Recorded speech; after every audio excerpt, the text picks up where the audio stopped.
Hello student, welcome back to my Prayas channel. आपका इस channel पे स्वागत है।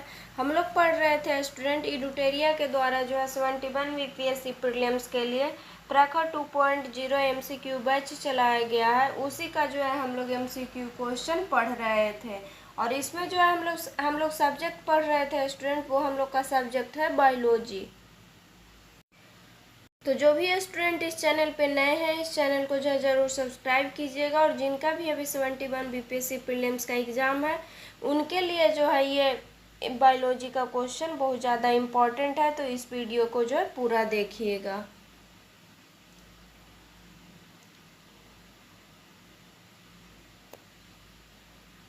बायोलॉजी में जो है हम लोग चैप्टर पढ़ने वाले हैं स्टूडेंट, वो हम लोग का चैप्टर होगा ब्लड जेनेटिक्स, रिस्पायरेशन और इंडोक्राइन सिस्टम। इसमें जो है हम लोग पिछले वीडियो में 25 क्वेश्चन पढ़ चुके हैं। तो जो भी स्टूडेंट उस क्वेश्चन को नहीं पढ़े हैं, पिछले वाले वीडियो को जाकर देख सकते हैं। तो इसमें जो है आज हम लोग पढ़ेंगे स्टूडेंट, वो क्वेश्चन होगा हम लोग का क्वेश्चन नंबर 29। तो निम्नलिखित में से कौन सा कथन सही है? तो फर्स्ट ऑप्शन दिया हुआ है अवशिष्ट आयतन बल पूर्वक सांस छोड़ने के बाद भी फेफड़ों में बची हुई हवा का आयतन है। तो अवशिष्ट आयतन जो होता है बल पूर्वक सांस छोड़ने के बाद भी फेफड़ों में बची हुई हवा का आयतन है। तो ये जो है सही है। सेकंड ऑप्शन, यह औसतन 1100 ml से 1200 ml होता है। तो ये भी सही है कि यह औसतन जो है 1100 मिलीलीटर से लेकर के 1200 मिलीलीटर होता है। तो इसका आंसर हो जाएगा ऑप्शन नंबर ए। 1 और 2 दोनों जो है सही है। क्वेश्चन नंबर 30, श्वास के दौरान फेफड़ों के अंदर, तो श्वास के दौरान जो है फेफड़ों के अंदर क्या होता है? तो आयतन जो है बढ़ता है और दाब जो है घटता है। क्या होता है? आयतन बढ़ता है और दाब घटता है। तो इसका आंसर हो जाएगा स्टूडेंट ऑप्शन नंबर होगा बी, आयतन वृद्धि से दबाव जो है घटता है। श्वास लेते समय डायफ्राम जो है सिकुड़ता है और बच्च गुहा को फैलाता है, जिससे फेफड़ों का आयतन बढ़ता है, जिसके परिणाम स्वरूप दाब जो है कम हो जाता है। यह कम दाब हवा को फेफड़ों में प्रवाहित होने देता है। क्वेश्चन नंबर 31, निम्नलिखित में से कौन सा कथन जो है सही है? तो फर्स्ट जो है कथन दिया हुआ है इसमें, औसतन एक स्वस्थ मानव 12 से 16 बार जो है 1 मिनट में सांस लेता है। तो ये सही है स्टूडेंट कि औसतन जो है एक स्वस्थ मनुष्य जो है 1 मिनट में 12 से 16 बार जो है सांस लेता है। सेकंड ऑप्शन दिया हुआ है श्वास में शामिल वायु की मात्रा का अनुमान एक स्पाइगोमैनोमीटर का उपयोग करके लगाया जा सकता है। तो ये जो है गलत है स्टूडेंट। यहाँ पे होगा श्वसन क्रिया, कि श्वसन क्रिया में शामिल वायु की मात्रा का अनुमान जो है स्पाइरोमीटर का उपयोग करके लगाया जा सकता है। तो इसका आंसर हो जाएगा ऑप्शन नंबर बी, केवल 1 जो है सही है। क्वेश्चन नंबर 32, निम्नलिखित में से कौन सा कथन जो है श्वसन के बारे में सही है? तो कौन सा कथन जो है श्वसन के बारे में सही है? तो फर्स्ट ऑप्शन दिया हुआ है श्वसन के दौरान पसलियां अंदर की ओर घूमती है और डायफ्राम ऊपर उठता है। तो ये गलत है स्टूडेंट। श्वसन के दौरान जो है पसलियां अंदर की ओर घूमती है और डायफ्राम जो है ऊपर उठता है। तो ये गलत है। श्वसन के दौरान जो है पसलियां बाहर की ओर गति करती है, ना कि अंदर की ओर करती है। नेक्स्ट ऑप्शन है उल्वियोली में गैसों का आदान प्रदान होता है, अर्थात ऑक्सीजन एल्वियोलर वायु से रक्त में और कार्बन डाइऑक्साइड रक्त से एल्वियोलर वायु में फैलता है। तो ये सही है। थर्ड ऑप्शन है हीमोग्लोबिन का कार्बन डाइऑक्साइड के प्रति ऑक्सीजन की तुलना में अधिक आकर्षण होता है। तो ये भी सही है स्टूडेंट। ये जो है गलत है स्टूडेंट। हीमोग्लोबिन का कार्बन डाइऑक्साइड के प्रति ऑक्सीजन के तुलना में अधिक घर्षण होता है। तो ये गलत है। हीमोग्लोबिन में जो है कार्बन डाइऑक्साइड की तुलना में ऑक्सीजन के प्रति अधिक आकर्षण होता है। नेक्स्ट ऑप्शन है ओल्वियोली गैसों के आदान प्रदान के लिए सतह क्षेत्र को बढ़ाते हैं, तो ये सही है कि ओल्वियोली जो है गैसों के आदान प्रदान के लिए सतह क्षेत्र को बढ़ाते हैं। तो इसका आंसर हो जाएगा ऑप्शन नंबर डी। इसमें पूछा था कौन सा कथन सही है, तो 2 और 4 जो है इसमें सही है। क्वेश्चन नंबर 33, निम्नलिखित में से कौन सा कथन जो है सही है। तो कौन सा कथन सही है इसमें जो पूछा है, तो फर्स्ट ऑप्शन दिया हुआ है कार्बन डाइऑक्साइड में परिवर्तित किया जा सकता है। तो यहाँ पे जो है ऑप्शन होगा स्टूडेंट की पाइरूवेट को यीस्ट द्वारा इथेनॉल और कार्बन डाइऑक्साइड में परिवर्तित किया जा सकता है, तो ये सही है। सेकंड ऑप्शन है किण्वन एरोबिक बैक्टीरिया में होता है, तो ये जो है गलत है। किण्वन जो है अवायवीय श्वसन, किण्वन जो है एरोबिक बैक्टीरिया में नहीं होता है। थर्ड ऑप्शन है किण्वन माइटोकॉन्ड्रिया में होता है, तो ये भी जो है गलत है। किण्वन जो है माइटोकॉन्ड्रिया में नहीं होता है। किण्वन अवायवीय परिस्थितियों में होता है और माइटोकॉन्ड्रिया में नहीं होता है। फोर्थ ऑप्शन है किण्वन एनारोबिक श्वसन का एक रूप है, तो ये सही है कि किण्वन जो है एक एनारोबिक श्वसन का रूप है। तो इसका आंसर हो जाएगा ऑप्शन नंबर सी। 1 और 4 जो है इसमें सही है। क्वेश्चन नंबर 34, निम्नलिखित का मिलान करें और सही विकल्प पर निशान लगाएं। तो इसमें एक तरफ दिया हुआ है पशु श्वसन और दूसरे तरफ अंग दिया हुआ है और इसको जो है मिलान करना है। तो केचुआ जो है किससे श्वास लेता है, तो केचुआ श्वसन करता है नम क्यूटिकल से। किससे करता है, नम क्यूटिकल से करता है। नेक्स्ट है कीट किससे करता है, तो कीट श्वास लेता है श्वास नली से। नेक्स्ट है मछली जो है श्वास लेता है गलफड़ा से। और नेक्स्ट है पक्षी किससे श्वास लेता है, या सरीसृप, तो ये जो है श्वास लेता है फेफड़ा से। तो इसका आंसर हो जाएगा ऑप्शन नंबर बी। केचुआ किससे श्वास लेता है, तो नम क्यूटिकल से लेता है। कीट किससे लेता है श्वास, तो श्वास नली से लेता है। मछली किससे श्वास लेता है, तो गलफड़ा से लेता है। और पक्षी किससे श्वास लेता है, तो फेफड़ा से लेता है। क्वेश्चन नंबर 35, सिगरेट पीने वालों में श्वसन संबंधी विकार वातस्फीति का प्रकोप अधिक होता है ऐसे मामलों में। तो ऐसे मामलों में जो है वायुकोशिकीय भित्तियां क्षतिग्रस्त पाई जाती है। तो इसका आंसर हो जाएगा ऑप्शन नंबर बी। वायुकोशिकीय भित्तियां जो है क्षतिग्रस्त पाई जाती है। वातस्फीति की घटना एक श्वसन विकार है जो सिगरेट पीने वालों में अधिक आम है। ऐसे मामलों में वायुकोशिकीय भित्तियां क्षतिग्रस्त पाई जाती है। क्वेश्चन नंबर 36, निम्नलिखित में से कौन सा कथन जो है गलत है। तो फर्स्ट ऑप्शन दिया हुआ है ज्वारीय आयतन समान श्वसन के दौरान ली गई या छोड़ी गई वायु का आयतन है। तो ये सही है स्टूडेंट कि ज्वारीय जो आयतन होता है समान श्वसन के दौरान ली गई या छोड़ी गई वायु का आयतन है। सेकेंड ऑप्शन है यह लगभग 500 मिलीलीटर होता है। तो ये भी सही है कि यह लगभग जो है 500 मिलीलीटर होता है। थर्ड ऑप्शन है उदर में अतिरिक्त मांसपेशियों की सहायता से हम श्वास प्रवास और निश्वासन की शक्ति बढ़ाने में सक्षम होते हैं। तो ये सही है कि उदर में जो है अतिरिक्त मांसपेशियों की सहायता से हम श्वास प्रवास और निश्वासन की शक्ति बढ़ाने में सक्षम होते हैं। तो इसमें पूछा है कौन सा कथन गलत है, तो इसका आंसर हो जाएगा ऑप्शन नंबर डी। इनमें से जो कोई कथन गलत नहीं है। क्वेश्चन नंबर 37, निम्नलिखित में से कौन सा कथन जो है गलत है। तो फर्स्ट कथन दिया हुआ है ओ रक्त समूह वाले व्यक्ति रक्त प्लाज्मा में एंटी ए और एंटी बी एंटीबॉडी होते हैं।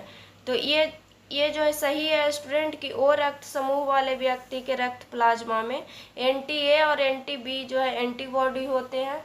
सेकंड ऑप्शन दिया हुआ है बी रक्त समूह वाला व्यक्ति ए रक्त समूह वाले व्यक्ति को रक्तदान नहीं दे सकता है। तो ये भी सही है कि जिसका ब्लड ग्रुप बी है वो जो है ए ब्लड ग्रुप वाले को रक्तदान नहीं दे सकता है। थर्ड ऑप्शन दिया हुआ है रक्त समूह का निर्धारण रक्त प्लाज्मा में एंटीबॉडी की उपस्थिति के आधार पर किया जाता है। तो ये जो है गलत है स्टूडेंट। रक्त समूह का निर्धारण जो है रक्त प्लाज्मा में एंटीबॉडी की उपस्थिति के आधार पर किया जाता है। समूह का निर्धारण रक्त के आरबीसी में एंटीजन की उपस्थिति एवं अनुपस्थिति के आधार पर किया जाता है, ना कि एंटीबॉडी की उपस्थिति के आधार पर। फोर्थ ऑप्शन दिया हुआ है स्टूडेंट, ए बी रक्त समूह वाला व्यक्ति सार्वभौमिक प्राप्त करता होता है। तो ये सही है कि ए बी जिसका ब्लड ग्रुप है वो व्यक्ति जो है यूनिवर्सल जो है कि एक्सेप्टर होता है। तो इसमें पूछा है कौन सा कथन गलत है, तो इसका आंसर हो जाएगा ऑप्शन नंबर सी, ये जो है गलत है। अब हम लोग पढ़ेंगे स्टूडेंट क्वेश्चन नंबर 38। निम्नलिखित पदार्थ जंतुओं में उत्सर्जन उत्पाद हैं, उनमें से सबसे कम विषैला उत्पाद चुनें। तो ये जो ऑप्शन दिया हुआ है स्टूडेंट, ये जो है जंतु में उत्सर्जन उत्पाद है और इसमें से जो है जो सबसे कम विषैला है उसको जो है चुनना है। तो इसका आंसर हो जाएगा option number B, uric acid होगा। यूरिक एसिड जो है सबसे कम विषैला और अमोनिया सबसे ज़्यादा विषैला है। तो सबसे कम विषैला कौन है? यूरिक एसिड है, और सबसे ज़्यादा विषैला कौन है? तो अमोनिया है। क्वेश्चन नंबर 39, निम्नलिखित में से कौन सा बात जो है सही है? तो फर्स्ट ऑप्शन दिया हुआ है, प्रोटेनेफ्रेडिया या फ्लेम कोशिकाएं एनिलिडा में उत्सर्जन संरचनाएं होती है। तो प्रोटेनेफ्रेडिया या फ्लेम कोशिकाएं जो है फ्लेम कोशिकाएं जो है एनिलिडा में उत्सर्जन संरचनाएं होती है। तो नहीं, ये जो है गलत है। सेकंड ऑप्शन है, नेफ्रिडिया पृथ्वी के कीड़ों की उत्सर्जन संरचना होती है। तो ये सही है कि नेफ्रिडिया जो होता है पृथ्वी के कीड़ों की उत्सर्जन संरचनाएं होती है।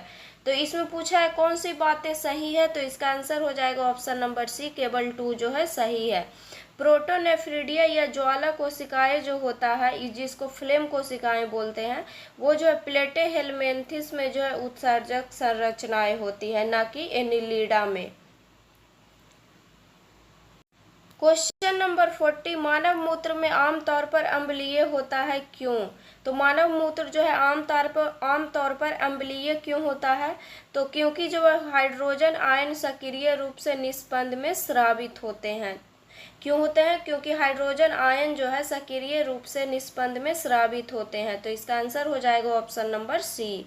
क्वेश्चन नंबर 41, निम्नलिखित में से कौन सा कथन जो है गलत है?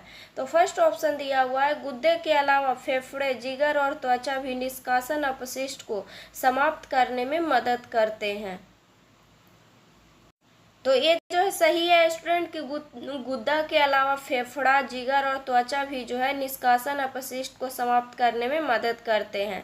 सेकंड ऑप्शन है, पसीने की ग्रंथि द्वारा निर्मित पसीना एक पानीदार तरल है जिसमें NaCl, सोडियम क्लोराइड, यूरिया की छोटी मात्रा और लैक्टिक एसिड आदि होते हैं। तो ये भी सही है। तो इसमें पूछा है कौन सा कथन गलत है, तो इसका आंसर हो जाएगा ऑप्शन नंबर डी, उपयुक्त में से कोई नहीं। क्वेश्चन नंबर 42, कॉलम 1 में दिए गए विकारों में कॉलम 2 में दी गई उनकी विशेषताओं से मिलाएं और सही विकल्प चुनें। तो कॉलम 1 में जो है डिसऑर्डर दिया हुआ है, कॉलम 2 में जो है फीचर दिया हुआ है, इसको जो है मिलान करना है। तो फर्स्ट में दिया हुआ है यूरेमिया। तो यूरेमिया क्या होगा? तो यूरेमिया जो है होगा स्टूडेंट रक्त में यूरिया की अधिकता। क्या होगा? रक्त में यूरिया की अधिकता को यूरेमिया बोलते हैं। नेक्स्ट है हेमट्यूरिया। तो हेमट्यूरिया जो है किसको बोलते हैं? तो हेमट्यूरिया बोलते हैं मूत्र में रक्त कोशिकाओं की उपस्थिति। मूत्र में जो है रक्त कोशिकाओं की उपस्थिति को हेमट्यूरिया बोलते हैं। नेक्स्ट है स्टूडेंट केटोनूरिया। तो केटोनूरिया किसको बोलते हैं? तो केटोनूरिया जो है मूत्र में उच्च कीटोन निकाय की उपस्थिति को केटोनूरिया बोलते हैं। नेक्स्ट है ग्लाइकोसूरिया। तो ग्लाइकोसूरिया किसको बोलते हैं? तो बोलते हैं मूत्र में ग्लूकोज की उपस्थिति को। तो मूत्र में जो है ग्लूकोज की उपस्थिति को ग्लाइकोसूरिया बोलते हैं। नेक्स्ट है प्रोटीनूरिया। तो प्रोटीनूरिया किसको बोलते हैं? तो मूत्र में जो है प्रोटीन की अधिकता को प्रोटीनूरिया बोलते हैं। तो इसका आंसर हो जाएगा option number A. Question number 43, उन्हें उचित रूप से मेल करें। इसको जो है मिलान करना है। एक तरफ दिया हुआ है विसर्जन संरचना या अंग, और से एक तरफ दिया हुआ है जानवर। इसको जो है मिलान करना है। तो फर्स्ट में दिया हुआ है प्रोटोनेफ्रिडिया। तो प्रोटोनेफ्रिडिया क्या होगा? चपटे कृमि होंगे। नेक्स्ट है नेफ्रिडिया। नेफ्रिडिया क्या कौन है? तो नेफ्रिडिया में जो है हो जाएगा केचुआ। नेफ्रीडिया में जो है हो जाएगा स्टूडेंट केचुआ, जिसको भूमि कृमि भी बोलते हैं। नेक्स्ट है मेलपिगियन ट्यूब्स। तो मेलपिगियन ट्यूब्स जो है में क्या होगा, कॉकरोच आ जाएगा। और नेक्स्ट है ग्रीन ग्रंथि में जो है झींगा आ जाएगा। तो इसका आंसर हो जाएगा option number A. Question number 44, रक्त का निम्नलिखित में से कौन सा घटक नेफ्रॉन में प्रवेश नहीं करता है। तो रक्त का कौन सा घटक जो है नेफ्रॉन में प्रवेश नहीं करता है, तो वो घटक है प्लाज्मा प्रोटीन। तो जल और ग्लूकोज, यूरिया जैसे छोटे अणु और सोडियम जैसे आयन नेफ्रॉन में प्रवेश करते हैं। ये सभी घटक ग्लोमेरुलर कोशिकाओं को पार करके नेफ्रॉन के ग्लोमेरुलर कैप्सूल में प्रवेश करते हैं। रक्त प्लाज्मा में जो है एल्बुमिन, ग्लोबुलिन और फाइब्रोनोजिन जैसे घुलनशील प्रोटीन होते हैं। नेक्स्ट क्वेश्चन है स्टूडेंट क्वेश्चन नंबर 45, निम्नलिखित में से कौन सा कथन जो है गलत है। तो फर्स्ट ऑप्शन दिया हुआ है पक्षी और भूमि घोंघा जो होता है यूरिकेटेलिक जानवर है। तो ये सही है कि पक्षी और भूमि घोंघा जो होता है यूरिकेटोलिक जानवर है। नेक्स्ट ऑप्शन दिया हुआ है स्तनधारी और मेढक जो है यूरियोटेलिक जानवर है। तो ये भी सही है कि स्तनधारी और मेढक जो है यूरियोटेलिक जानवर है। थर्ड ऑप्शन दिया हुआ है जलीय उभयचर और जलीय कीट अमीनोटेलिक प्राणी है। तो ये भी सही है कि जलीय उभयचर और जलीय कीट जो है अमीनोटेलिक जो है प्राणी है। फोर्थ ऑप्शन दिया हुआ है पक्षी और सरीसृप यूरियोटेलिक होते हैं। तो ये जो है गलत है स्टूडेंट। पक्षी और सरीसृप जो है यूरियोटेलिक होते हैं। ये जीव यूरिक एसिड के रूप में नाइट्रोजन युक्त उत्सर्जित करते हैं, जो अमोनिया और यूरिया से कम खतरनाक होता है। तो इसका आंसर हो जाएगा option number D. Question number 46, मूत्र निर्माण के संबंध में निम्नलिखित में से कौन सा कथन सही है। तो फर्स्ट ऑप्शन दिया हुआ है स्राव से पहले निस्पंदन और पुनः अवशोषण होता है। तो ये सही है स्टूडेंट कि स्राव से पहले जो है निस्पंदन और पुनः अवशोषण होता है। और इसमें पूछा था कौन सा कथन सही है, तो इसका आंसर हो जाएगा option number A. Question number 47, निम्नलिखित में से कौन सा जोड़ा गलत है। तो कौन सा जोड़ा गलत है इसमें ये पूछा है। तो फर्स्ट ऑप्शन दिया हुआ है यूरिकेटलिक। तो यूरिकेटलिक में पक्षी आता है, ये सही है। Second option ureotelic. तो यूरोटेलिक में कीड़ा नहीं आता है, ये जो है गलत है। नेक्स्ट है अम्यूनोटेलिक में टैडपोल आता है, ये सही है। नेक्स्ट ऑप्शन है यूरोटेलिक में हाथी आता है, ये भी सही है। तो इसमें पूछा है कौन सा जोड़ा गलत है, तो इसका आंसर हो जाएगा option number B. Question number 48, निम्न में से कौन सा सही है।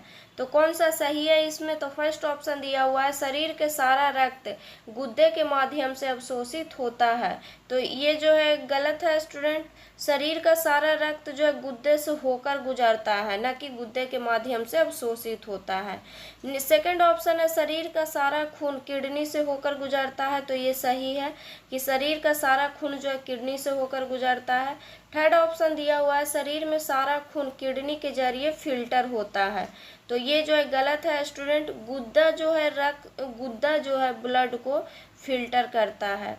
नेक्स्ट ऑप्शन है शरीर में सारा खून किडनी के जरिए बनता है। तो ये जो है गलत है स्टूडेंट। तो इसका आंसर हो जाएगा ऑप्शन नंबर बी, क्योंकि इसमें पूछा है कौन सा कथन सही है।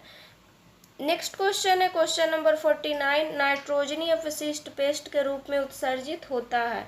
तो नाइट्रोजनी अपशिष्ट पेस्ट के रूप में जो है क्या उत्सर्जित होता है। तो ये उत्सर्जित होता है पावो। तो इसका आंसर हो जाएगा ऑप्शन नंबर डी। नाइट्रोजन युक्त अपशिष्ट को पावो नामक पेस्ट के रूप में उत्सर्जित किया जाता है। क्वेश्चन नंबर 50 है student, the principal nitrogen excretory compound in humans in synthesized. तो फर्स्ट ऑप्शन दिया हुआ है गुद्दे में, लेकिन ये ज़्यादातर यकृत के माध्यम से समाप्त हो जाते हैं।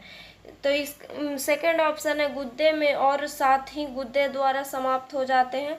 थर्ड ऑप्शन है यकृत में यकृत में और पित्त के माध्यम से भी समाप्त हो जाता है। और फोर्थ ऑप्शन है यकृत में, लेकिन ज़्यादातर गुर्दे के माध्यम से समाप्त हो जाता है, तो ये सही है। तो इसका आंसर हो जाएगा ऑप्शन नंबर डी। यकृत में जो है अधिकांश गुर्दे के माध्यम से उत्सर्जित होता है। और मनुष्य में जो है नाइट्रोजन युक्त अपशिष्ट यूरिया होता है। यूरिया जैव रासायनिक प्रतिक्रिया की एक श्रृंखला का अंतिम उत्पाद है और यूरिया यकृत में उत्पन्न होता है। फिर इसे गुर्दे तक पहुंचाया जाता है और अंततः मूत्र के रूप में जो है उत्सर्जित किया जाता है। तो आज की वीडियो में जो है हम लोग इतना ही क्वेश्चन पढ़ेंगे स्टूडेंट, 50 क्वेश्चन। नेक्स्ट वीडियो में जो है हम लोग नेक्स्ट चैप्टर को पढ़ेंगे। तो अगर वीडियो अच्छा लगे तो वीडियो को लाइक कीजिएगा और चैनल को सब्सक्राइब कीजिएगा। और जो भी स्टूडेंट इस चैनल पे नए हैं, इस चैनल को जो है ज़रूर सब्सक्राइब कीजिएगा।